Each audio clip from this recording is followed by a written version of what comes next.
तो ठीक है पीयू, अब हम देखने वाले हैं CF और PI के और भी ज़्यादा क्वेश्चंस, और इस बार भी हमारे वही चल रहे हैं special case, that is e raised to ax। अब क्वेश्चंस थोड़े और डिफिकल्ट होंगे, थोड़े और इंटरेस्टिंग होंगे। और एक चीज़ ध्यान दो, इसका आपने PI देखा कितना ही ईजी है, तो इस वजह से क्या करते हैं, इसका जो CF वाला पार्ट है ना वो थोड़ा डिफिकल्ट कर देते हैं। देखते हैं हम कैसे क्या होता है। खैर अभी इस क्वेश्चन को देखते हैं, इसमें भी अच्छी टेक्निक लगती है। सबसे पहले तो क्या करेंगे, हम इसका CF फाइंड करेंगे। तो उसके लिए पहले इसके ऑक्सिलरी इक्वेशन पे ध्यान देते हैं। वो क्या है, d² - 4d + 4 is the auxiliary equation. अब ऑक्सिलरी इक्वेशन की काम क्या होती है, let that be equals to 0। So d² - 4d + 4 equals to 0। d - 2 the whole square है ये simply, so d - 2 equals to 0। So d की दो वैल्यू आ गई 2 एंड 2। सो m1 और m2 की वैल्यू आपस में बराबर है 2, यानी आपका CF क्या हो जाएगा, C1 + C2x e raised to 2x। Done, CF आपका इजीली फाइंड हो चुका है। अब हम मूव ऑन करेंगे इसके PI वाले पार्ट पे। तो आप जानते हो PI बेसिकली क्या होता है, this divided by the PI। So 1/d² - -4d + 4, गलती कह दी मैंने, दिस डिवाइडेड बाई PI नहीं, this divided by the function of x। अब यहाँ पे फंक्शन ऑफ x क्या है आपका, e raised to 2x - e raised to -2x। तो देखो जब भी e raised to ax की पार्ट है, लेकिन वो ऐसे स्प्लिटेड है, मतलब एक ये, तो आप इसका ब्रैकेट मल्टीप्लाई के जैसा ओपन कर दो। तो आपको क्या पता चलेगा, अगले स्टेप में क्या हो जाएगा, 1/d² - 4d + 4 e raised to 2x minus ये वाला, फिर 1/d² - 4d + 4 e raised to -2x। अब जो हम ऑपरेशन करते थे ना कि f of d a डाल के देखो 0 है, बस वो करो, बट दोनों के लिए सेपरेटली करो। तो सबसे पहले हम इसके वाले पे ध्यान देते हैं। तो इसका फंक्शन ऑफ d क्या है, d² - 4d + 4, और आपके a की वैल्यू क्या है, सिंपली दिख रही है 2। तो f of 2 क्या आ रहा है आपके पास, 2 × 4 - 4 × 8 + 4, 0 आ रहा है, शिट दिक्कत है। तो यानी आप इसका क्या करोगे, अगले स्टेप में एक ऊपर x डाल दोगे और नीचे डेरिवेटिव लिखोगे, यानी 2d - 4।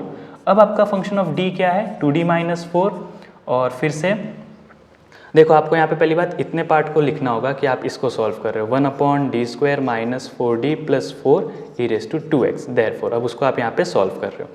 अब आपका फंक्शन ऑफ d ये है, अब आप 2 डाल के देखो तो फिर से 2 × 4 - 4, फिर से 0 आ रहा है। तो अब आपका PI क्या हो जाएगा, ऊपर एक और x डाल दो, तो x² e raised to 2x, नीचे वाले का फिर से डेरिवेटिव, सॉरी यहाँ पे f' आएगा, और नीचे क्या बचेगा 2। अब तो सिर्फ 2 बचा है, तो कुछ डालो ना डालो क्या फ़र्क पड़ रहा है, 2। तो यहीं पे आपका PI आ चुका है।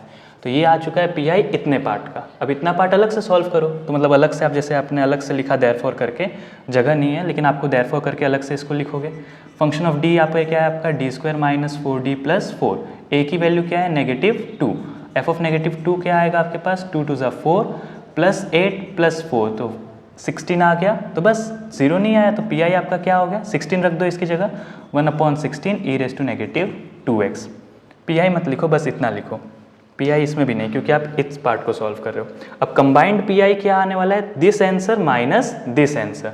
तो चलो अब इसमें ही कर लेते हैं। तो आपका PI क्या आ जाएगा, इसका आंसर क्या है आपके पास ये, सो x² e raised to 2x / 2 minus इसका PI क्या है आपके पास, -1/16 e raised to -2x। बीच का नेगेटिव यहाँ से आया। पहली बात को समझो, जो आपके पास ऑक्सिलरी इक्वेशन थी वो चली गई डिवीजन में with the function of x, फिर दोनों के साथ स्प्लिट हो गई।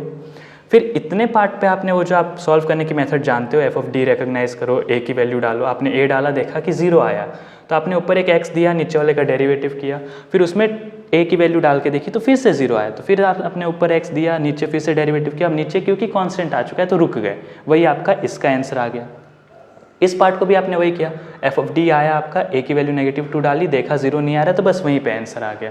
फिर आपका PI क्या है, दिस माइनस दिस, तो इसका आंसर ये रहा, इसका आंसर ये रहा, सो दिस माइनस यहाँ से और दिस, ये आपका आ चुका है PI।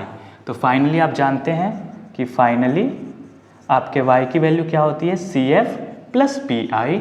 तो y आपका क्या हो जाएगा, CF क्या है, C1 + C2x e raised to 2x, और PI आपका क्या है, x² e raised to 2x/2 - 1/16 e raised to -2x।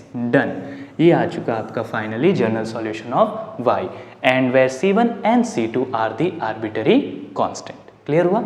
अब हम इस क्वेश्चन को देखेंगे, फिर उस क्वेश्चन को, अभी खैर इसको इरेज कर लेते हैं यहाँ से।